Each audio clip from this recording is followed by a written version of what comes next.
Shalom, selamat pagi Bapak Ibu, saudara yang kekasih dalam Tuhan.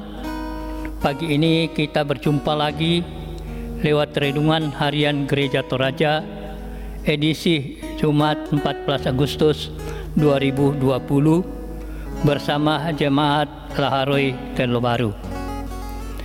Sebelumnya kita membaca Alkitab, mari kita berdoa. Kita berdoa.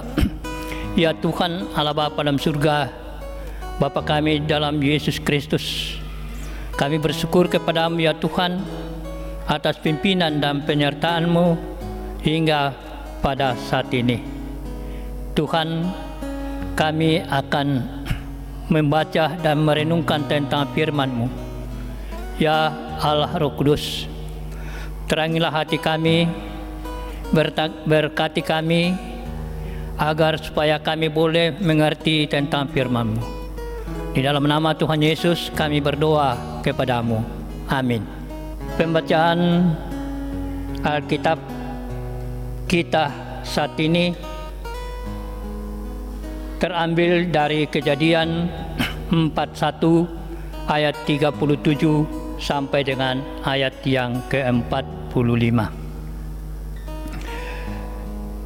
Lembaga Alkitab memberikan judul Yusuf di Mesir sebagai penguasa. Usul itu dipandang baik oleh Firaun dan oleh semua pegawainya. Lalu berkatalah Firaun kepada para pegawainya, "Mungkinkah kita mendapat orang seperti ini, seorang yang penuh dengan roh Allah?" Kata Firaun kepada Yusuf, "Oleh karena Allah telah memberitahukan semuanya ini kepadamu, tidaklah ada orang yang demikian berakal budi dan bijaksana seperti engkau. Engkaulah menjadi kuasa atas istanaku, dan kepada perintahmu seluruh rakyatku akan taat. Hanya takhta inilah kelebihanku daripadamu." Selanjutnya Firaun berkata kepada Yusuf, "Dengan ini aku melantik engkau menjadi kuasa atas seluruh tanah Mesir." Sesudah itu Firaun menanggalkan cincin meterainya dari jarinya dan mengenakannya pada jari Yusuf. Dipakainyalah kepada Yusuf pakaian daripada kain halus dan digantungkannya kalung emas pada lehernya. Lalu Firaun menyuruh menaikkan Yusuf dalam keretanya yang kedua, dan berserulah orang di hadapan Yusuf, "Hormat." Demikianlah Yusuf dilantik oleh Firaun menjadi kuasa atas seluruh tanah Mesir. Berkatalah Firaun kepada Yusuf, "Akulah Firaun, tetapi dengan tidak setahumu, seorang pun tidak boleh bergerak di seluruh tanah Mesir." Lalu Firaun menamai Yusuf Safnat Pahanea, serta memberikan Asnat anak Potifera imam di On kepadanya menjadi istrinya. Demikianlah Yusuf muncul sebagai kuasa atas seluruh tanah Mesir. Demikian firman Tuhan. Tema kita pada pagi ini adalah happy ending. Bahasa Toraja Kamasanangan Undina. Bapak, Ibu, saudara-saudara yang dikasihi oleh Tuhan, kisah sukses seseorang tidak lepas dari derita yang telah dilewatinya. Cobaan demi cobaan, derita demi derita sering menimpa seseorang menuju keberhasilannya. Kisah Yusuf yang sukses tidak terlepas dari perjalanan panjang yang penuh tantangan.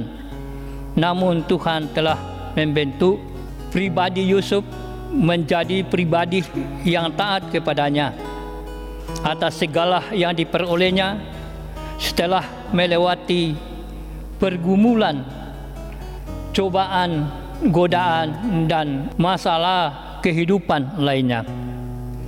Apalagi yang kurang, kekerasan fisik, yaitu dibenci, disingkirkan, dijual, dan kekerasan psikis, yaitu jebakan, tuduhan, dan fitnah.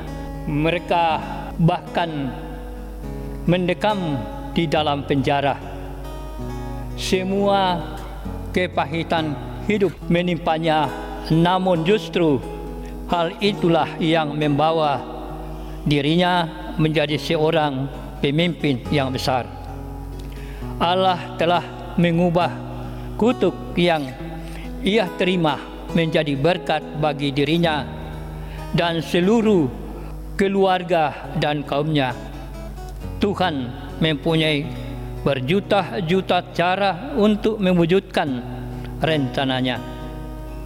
Apa yang tidak pernah dilihat oleh mata dan tidak pernah didengar oleh telinga dan yang tidak pernah timbul di dalam hati manusia, semua yang disediakan Allah untuk mereka yang mengasihi Dia.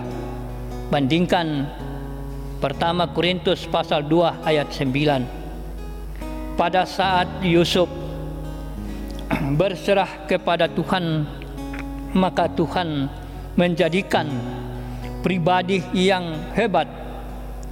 Dari sini kita belajar bahwa rencana Tuhan bukanlah rencana kita. Bahkan banyak hal dalam kehidupan kita yang membuat kita kecewa pada awalnya, tetapi pada akhirnya kita merasa bangga dan bersukacita. Karena segala sesuatu yang dulunya membuat kita menangis atau bersusah hati, sekarang berbalik menjadi keadaan yang membahagiakan. Karena itu, jangan cepat-cepat putus asa dalam menghadapi perjuangan kehidupan. Jika kita tulus, maka Tuhan pun akan menolong kita. Amin. Mari kita berdoa. Kita berdoa. Ya Tuhan Allah Bapa dalam surga, kembali lagi kami datang menghampiri Dikau, seraya menaikkan syukur atas firman-Mu yang telah kami baca dan renungkan. Kiranya firman-Mu ini boleh mengambil bagian dalam hati kami masing-masing, menjadi pedoman dan suluh dalam perjalanan kehidupan kami. Tuhan Allah Bapa dalam surga, kami berdoa bagi saudara-saudara kami, segenap anggota jemaat kami yang mungkin ada dalam kelemahan tubuh. Tuhan, ulurkanlah tangan pengasihan ya Tuhan, untuk menjamah penyakit yang dialami, sehingga boleh memperoleh kesembuhan, tentunya berasal daripada Tuhan. Begitu juga kami berdoa bagi saudara-saudara kami dari Jemaat Lahare Terbaru yang mungkin ada dalam kesusahan.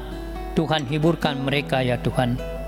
Tuhan Bapa surga, begitu juga kami mohon kiranya Tuhan senantiasa memberkati segenap jemaat-Mu ya Tuhan, di mana pada pagi ini akan melakukan kegiatan-kegiatan mereka ya Tuhan. Tuhan berkati sehingga boleh melakukan pekerjaan ini dengan pimpinan dan penyertaan Tuhan. Tuhan, inilah doa kami yang kami sampaikan di dalam nama Tuhan Yesus, kami berdoa kepadamu. Amin. Demikian renungan kita hari ini. Salam sehat dan tetap semangat. Tuhan memberkati.